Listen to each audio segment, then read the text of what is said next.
Hello friends, आपका स्वागत है आपके अपने यूट्यूब चैनल फाइनल सिलेक्शन पर। आज की वीडियो में हम राष्ट्रपति से रिलेटेड 20 महत्वपूर्ण प्रश्न करेंगे। कोई भी एग्ज़ाम हो उसमें राष्ट्रपति से रिलेटेड एक या दो क्वेश्चन ज़रूर पूछे ही जाते हैं। तो चलिए वीडियो को शुरू करते हैं और इसमें प्रत्येक प्रश्न के लिए आपको 10 सेकंड का टाइम दिया जाएगा। तो आज की वीडियो का पहला प्रश्न है, निम्नलिखित में से राष्ट्रपति की कौन सी क्षमादान शक्ति के अंतर्गत दंड की प्रकृति को बिना बदले उसकी अवधि को कम कर दी जाती है?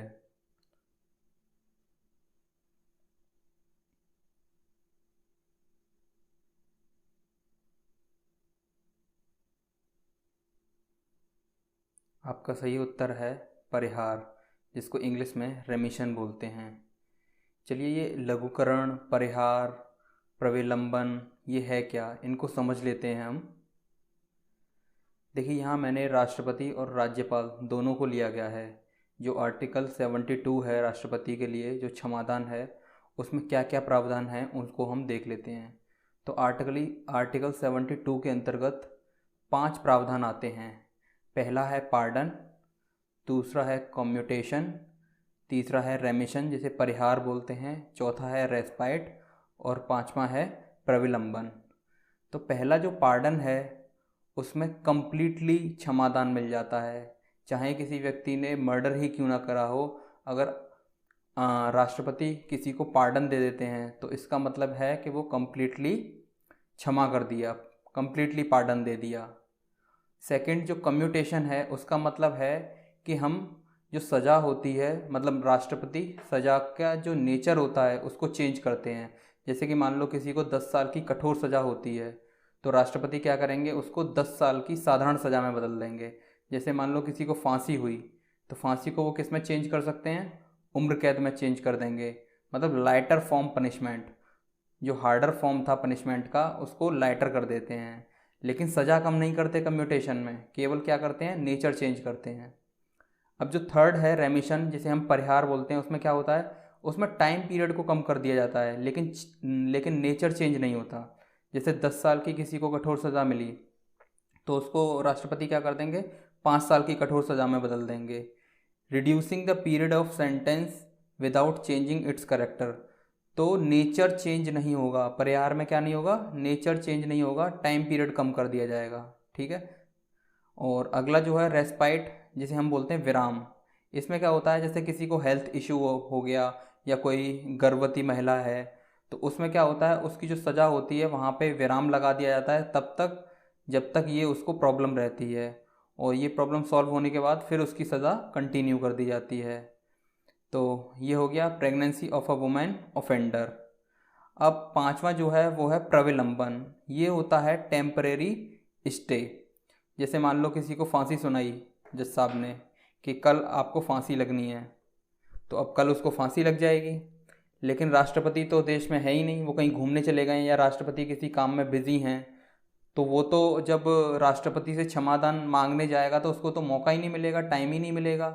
तो इस स्थिति में राष्ट्रपति क्या करते हैं, फांसी वगैरह ऐसी चीज़ों में प्रविलंबन लगा देते हैं कि जब राष्ट्रपति आएंगे तब वो ऑर्डर देंगे कि क्या करना है क्या नहीं, कैसे फांसी लगनी है। तो ये हो गया पांचवा प्रविलंबन। तो अभी जो क्वेश्चन था वो था परिहार से रिलेटेड कि समय कम कर दिया जाता है लेकिन नेचर चेंज नहीं होता। अब राष्ट्रपति जो 72 का यूज़ करते हैं आर्टिकल में, वहीं राज्यपाल जो होते हैं वो 161 आर्टिकल का यूज़ करते हैं क्षमादान के लिए। लेकिन इसमें दो चीज़ें याद रखनी है कि राज्यपाल फांसी की सज़ा को ख़त्म नहीं कर सकते और कोर्ट मार्शल में राज्यपाल को कोई भी शक्ति नहीं है।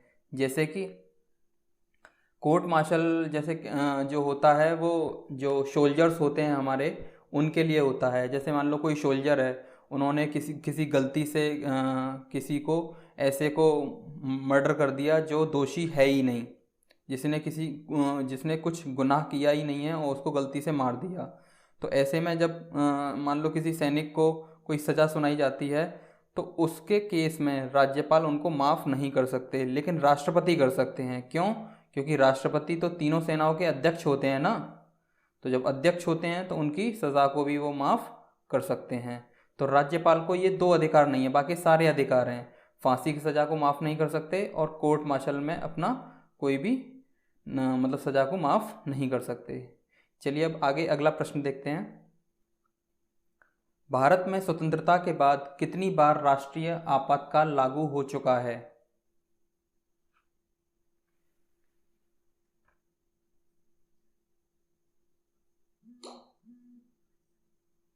इसका सही उत्तर है 3 बार। देख लेते हैं ये कब कब लागू हुआ है। पहली बार जब इमरजेंसी लगी तब उस टाइम हमारे प्रधानमंत्री थे जवाहरलाल नेहरू, और ये कब लगी? 1962 में। 26 अक्टूबर 1962 को चाइना ने इंडिया पे अटैक किया और इंडो चाइना वार हुआ, और ये कब से कब तक चली? 1962 से 1968 तक ये इमरजेंसी लगी रही। सेकेंड इमरजेंसी जो लगी वो 1971 में लगी, जब बांग्लादेश को भारत ने आज़ाद कराया था पाकिस्तान से। पाकिस्तान ने 3 दिसंबर 1971 को भारत पे अटैक कर दिया था, तो इंडो पाक वॉर में ये सेकेंड इमरजेंसी लगी थी। उस टाइम हमारी प्रधानमंत्री थी इंदिरा गांधी। थर्ड इमरजेंसी जो लगी वो लगी थी 1975 में, 25 जून 1975 से लेकर 21 मार्च 1977 तक, और उस टाइम प्रधानमंत्री कौन थी? इंदिरा गांधी। ये किस लिए लगाई गई थी? इंटरनल डिस्टर्बेंस के लिए वजह से। चलिए अब अगला प्रश्न देखते हैं। क्या भारत के राष्ट्रपति को निषेधाधिकार मतलब वीटो का अधिकार है?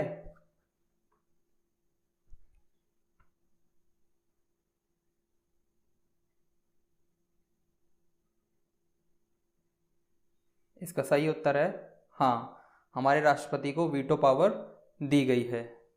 चलिए अगला प्रश्न देखते हैं। पॉकेट वीटो में भारत के राष्ट्रपति किसी विधेयक को कितने समय के लिए अपने पास रख सकते हैं? मतलब ये है कि जो राष्ट्रपति हैं जब अपनी पॉकेट वीटो का यूज़ करते हैं तो वो किसी भी विधेयक को, किसी भी बिल को अपने पास कितने टाइम तक रख सकते हैं?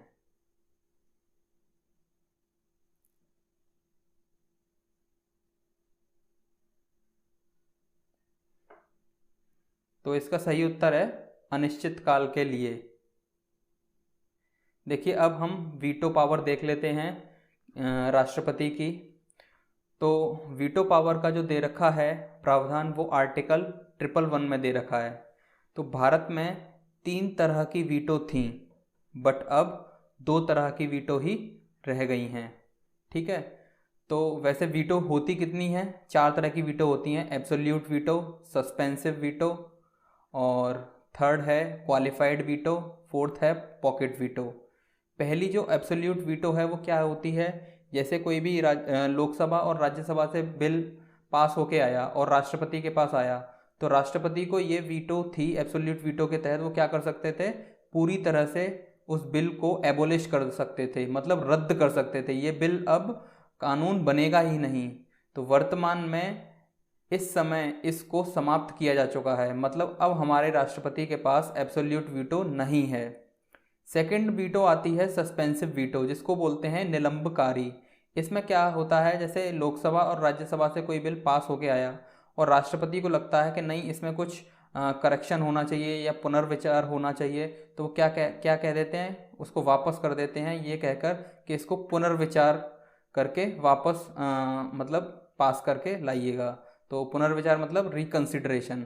संसद इसे पुनर्विचार करके साधारण बहुमत से पास करके जब जाता है तो अब राष्ट्रपति साइन करने के लिए बाध्य होते हैं। कहने का मतलब यह है, जब रिकंसिडर के लिए राष्ट्रपति ने भेज दिया और संसद इसे साधारण बहुमत से फिर से इसको पास करके राष्ट्रपति के पास भेजती है, तो राष्ट्रपति इसको दोबारा पुनर्विचार के लिए नहीं भेज सकते, वो बाध्य होते हैं इस पर साइन करने के लिए, इसको कानून बनाने के लिए।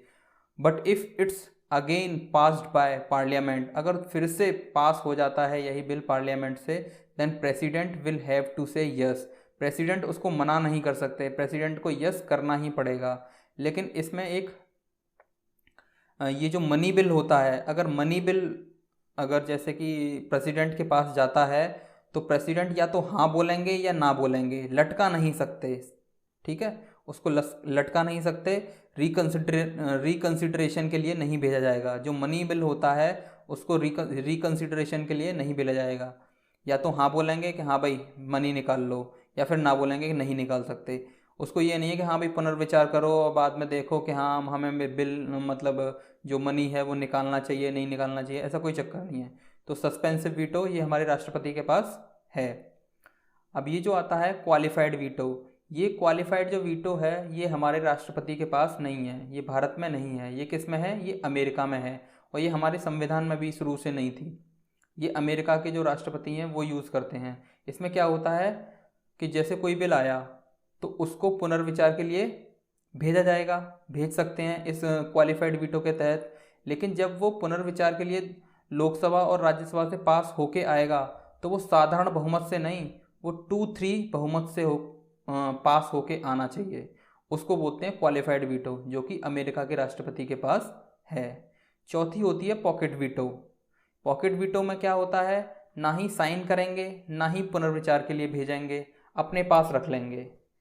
ऐसा कोई प्रावधान नहीं है हमारे कॉन्स्टिट्यूशन में कि इसको कितने टाइम में साइन करके भेजा जाएगा या नहीं भेजा जाएगा, ऐसा कोई प्रावधान नहीं है। तो वो चुपचाप क्या करते हैं, वो जो बिल आता है उसको फोल्ड करके अपनी जेब में रख लिया और ये हो गया पॉकेट वीटो। अब वो साइन नहीं करेंगे ना ही पुनर्विचार के लिए भेजेंगे।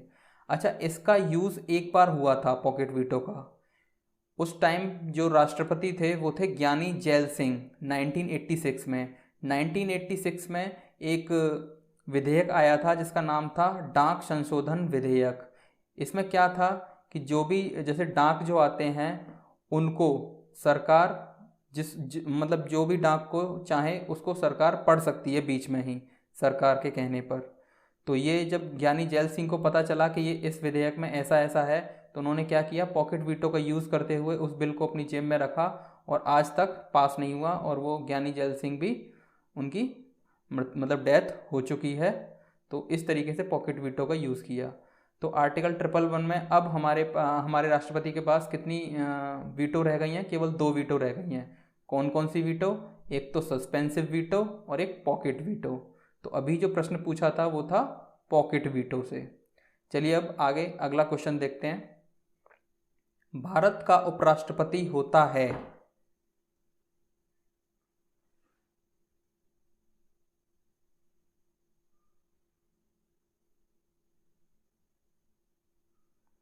राज्यसभा का पदेन अध्यक्ष। तो भारत के राष्ट्रपति उपराष्ट्रपति जो होते हैं वो क्या होते हैं? राज्यसभा के पदेन अध्यक्ष। अगला क्वेश्चन देखते हैं। भारतीय संविधान के अनुसार भारत के राष्ट्रपति के कार्यकाल में रिक्त को अवधि के भीतर भरा जाएगा। मान लीजिए राष्ट्रपति की किसी कारणवश मृत्यु हो गई या कुछ और कोई कंडीशन हो गई या उन्होंने रिजाइन कर दिया, तो कितने टाइम पीरियड के अंदर अंदर उस राष्ट्रपति के पद को भरा जाना जरूरी है?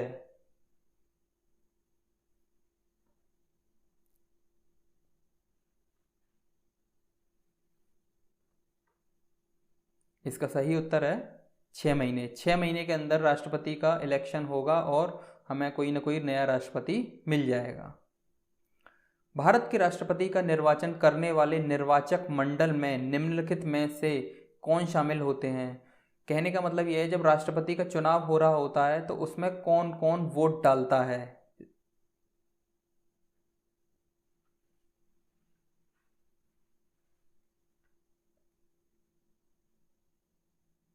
इसका सही उत्तर है लोकसभा, राज्यसभा तथा विधानसभाओं के निर्वाचित सदस्य। तो विधानसभा में जैसे कौन होते हैं? विधायक होते हैं। राज्यसभा में मेंबर ऑफ पार्लियामेंट, लोकसभा में तो ये लोकसभा, राज्यसभा और विधानसभा में निर्वाचित सदस्य, ये लोग राष्ट्रपति को वोट डालते हैं और जो जीतता है वो राष्ट्रपति बन जाता है। भारत के राष्ट्रपति के चुनाव संबंधी विवाद के मामले को निम्नलिखित में से किसके पास भेजा जाएगा? मान लीजिए कोई राष्ट्रपति का कोई डिस्प्यूट हो गया या कोई किसी से विवाद हो गया राष्ट्रपति के चुनाव से रिलेटेड, तो उस इशू को कौन रिजॉल्व करेगा? आपका टाइम स्टार्ट होता है अब।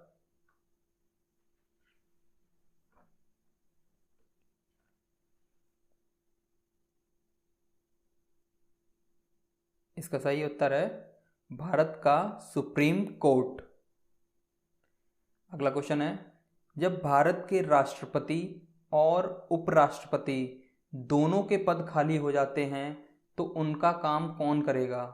मान लो भारत के राष्ट्रपति हैं, वो कहीं घूमने चले गए, तो उनकी जगह पे कौन आ जाते हैं? उपराष्ट्रपति आ जाएंगे, वो प्रेसिडेंट के तौर पे काम करने लगेंगे। लेकिन जो उपराष्ट्रपति हैं उनको भी क्या हो जाता है, उनको भी कोई हेल्थ प्रॉब्लम हो जाती है तो वो भी पद खाली हो गया। अब ना तो राष्ट्रपति हैं भारत के, वो विदेश घूमने गए हुए हैं, जो उपराष्ट्रपति हैं वो बीमार चल रहे हैं, तब कौन राष्ट्रपति का पद संभालेगा?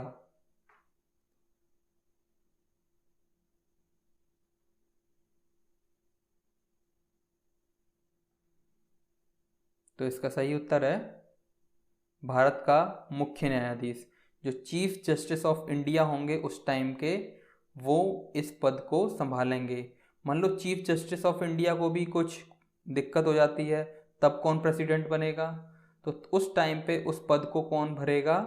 जो सबसे ज़्यादा वरिष्ठ न्यायाधीश होंगे सुप्रीम कोर्ट में, जिनकी सबसे ज़्यादा एज होगी, वो फिर राष्ट्रपति के पद पे उस टाइम के लिए बैठ जाएंगे। अगला प्रश्न देखते हैं।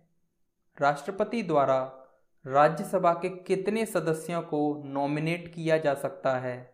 आपका टाइम स्टार्ट होता है अब।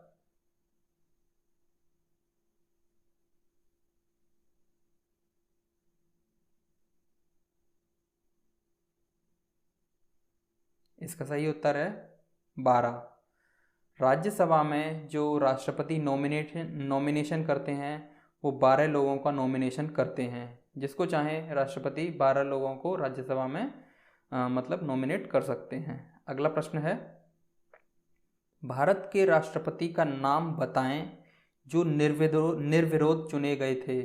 मतलब इन 4 ऑप्शन में से ऐसे उन राष्ट्रपति का नाम बताना है जिनके अपोजिशन में कोई नहीं था, मतलब सभी पार्टी ने मिलकर उनको सपोर्ट किया था और वो पूर्ण मतलब निर्विरोध तरीके से वो जीत गए थे, उनके अपोजिशन में कोई भी नहीं था।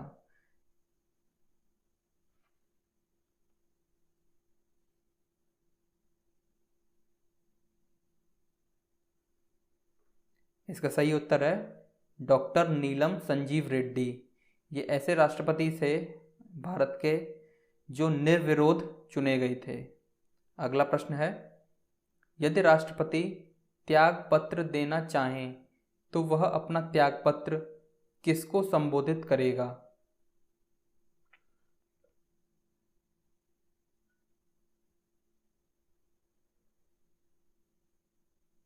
इसका सही उत्तर है उपराष्ट्रपति को। जब राष्ट्रपति अपना रिजाइन देते हैं अपने पद से तो वो किसको संबोधित करते हैं? उपराष्ट्रपति को। यदि एंग्लो इंडियन समुदाय को लोकसभा में पर्याप्त प्रतिनिधित्व प्राप्त नहीं होता तो समुदाय के 2 सदस्यों को नॉमिनेट किया जा सकता है। मान लीजिए लोकसभा में एंग्लो इंडियन नहीं पहुंच पाते हैं या नहीं जीत पाते हैं इलेक्शन में, तो फिर उनको उन 2 सदस्यों को नॉमिनेट किया जा सकता है। लेकिन उनको नॉमिनेट करेगा कौन, ये आपको बताना है।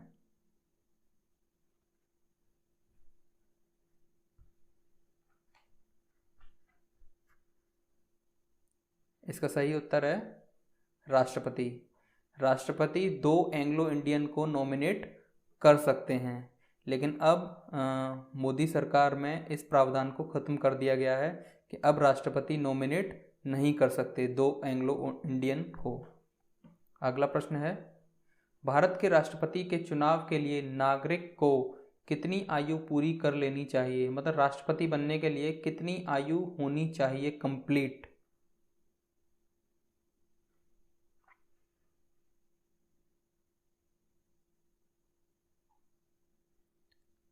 इसका सही उत्तर है 35 वर्ष। 35 वर्ष का कोई नागरिक अगर कंप्लीट है तो वो राष्ट्रपति का चुनाव लड़ सकता है। अगला प्रश्न है, भारत के राष्ट्रपति केवल किसकी सिफारिश पर नेशनल इमरजेंसी की घोषणा कर सकते हैं?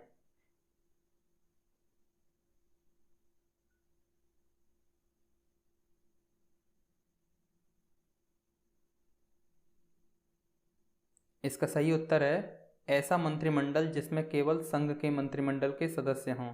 ज़्यादातर स्टूडेंट्स इसका आंसर प्रधानमंत्री करते हैं, लेकिन ये याद रखना है कि केवल प्रधानमंत्री अगर बोल दें कि हाँ जी राष्ट्रपति जी इमरजेंसी लगा दीजिए, तो ऐसा नहीं होता। इमरजेंसी कब लगती है? जितने भी मंत्रिमंडल के सदस्य होते हैं वो सभी अपने एक लेटर पे साइन करते हैं और तब वो लेटर राष्ट्रपति को पहुंचता है और तब राष्ट्रपति नेशनल इमरजेंसी की घोषणा करते हैं। ऐसा नहीं है कि प्रधानमंत्री फ़ोन कर देते हैं कि हाँ जी राष्ट्रपति जी वो इमरजेंसी लगा दीजिए, नहीं, सभी मंत्रिमंडल के लिए। लेकिन अगर ये जो बी ऑप्शन है जो लिखा हुआ है, ऐसा मंत्रिमंडल जिसमें केवल संघ के मंत्रिमंडल के सदस्य हों, ये नहीं होता, तब हमारा आंसर क्या होता? प्रधानमंत्री। ठीक है। लेकिन अगर प्रधानमंत्री भी दे रखा है और ये भी दे रखा है तो करेक्ट आंसर होगा कि मंत्रिमंडल के सदस्य। मंत्रिमंडल के सदस्य जब उनका पूरा जो राजीनामा होता है तभी जो भारत के राष्ट्रपति हैं वो इमरजेंसी की घोषणा करते हैं। अगला प्रश्न देखते हैं। भारत के राष्ट्रपति द्वारा प्रख्यापित अध्यादेश को पारित करने के लिए संसद को क्या समय सीमा दी गई है?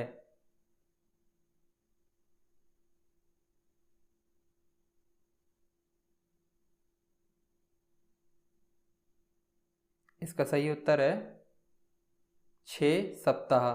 6 सप्ताह मतलब 42 दिन। मतलब अगर राष्ट्रपति कोई अध्यादेश लाते हैं और जब सत्र बैठ जाएगा तो जिस दिन सत्र बैठेगा उस दिन से लेके 42 दिन के अंदर अंदर उस अध्यादेश को पास होना ज़रूरी है।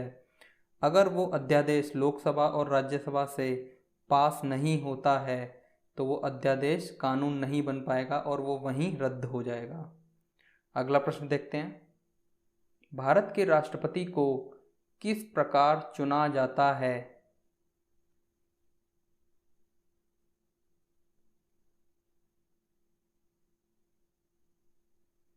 इसका सही उत्तर है एकल हस्तांतरणीय वोट द्वारा। ये एक सिस्टम होता है जिसको हम हिंदी में बोलते हैं एकल हस्तांतरणीय वोट द्वारा। मतलब प्रेफरेंस दी जाती है कि मैं चाहता हूँ फर्स्ट नंबर पे ये वाले राष्ट्रपति बन जाएं, दूसरे नंबर पे ये बन जाएं। तो इस तरीके से इस चीज़ को बोलते हैं एकल हस्तांतरणीय वोट द्वारा। अगला प्रश्न है, भारत के उपराष्ट्रपति का कार्यकाल कितना होता है?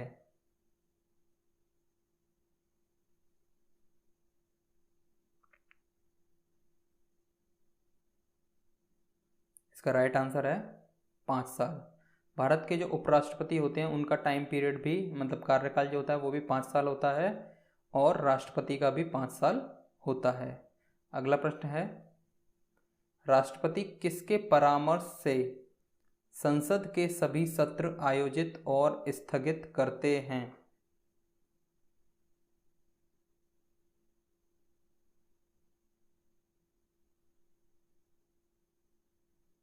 इसका सही उत्तर है प्रधानमंत्री। प्रधानमंत्री सिफारिश करते हैं राष्ट्रपति को, तब वो आयोजित और स्थगित करते हैं संसद के सत्र को। अगला प्रश्न है, भारत के राष्ट्रपति को किसके द्वारा अपदस्थ किया जा सकता है? मतलब भारत के राष्ट्रपति को उनकी कुर्सी से किस तरीके से हटाया जा सकता है या कौन हटा सकता है?